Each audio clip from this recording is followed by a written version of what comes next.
début de la pandémie de Covid-19, je n'ai pas été dérangée par la fermeture des écoles. En réalité, j'ai accepté ce temps de pause. Mais après quelques semaines, mes cours et mes copains ont commencé à me manquer. On nous a dit que nous reviendrons à l'école bientôt, mais après plusieurs mois de promesses non tenues, j'ai commencé à perdre espoir.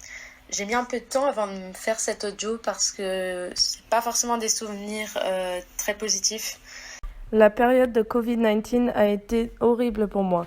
Je me sentais complètement inutile, ma vie était inutile. Même maintenant, j'ai beaucoup de mal à revivre normalement. C'était pas mal de sentiments négatifs, beaucoup d'incertitudes aussi qui étaient pas faciles à gérer. J'ai du mal à accepter le changement. Tout dans ma vie avait changé si rapidement que je ne voyais plus aucune solution. En plus, je suis très démotivée.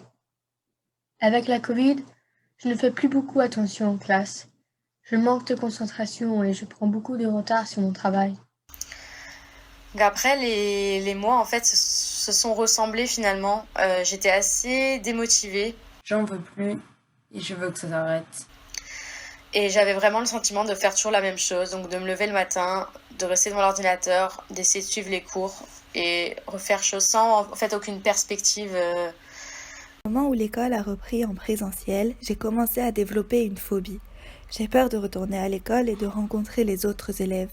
Je continue donc mes classes en ligne. Pendant plus d'un an, mes classes étaient en ligne uniquement. J'ai beaucoup changé et grandi pendant cette période, presque 10 cm. Quand je suis retournée à l'école, tout le monde s'est moqué de moi à cause de ça.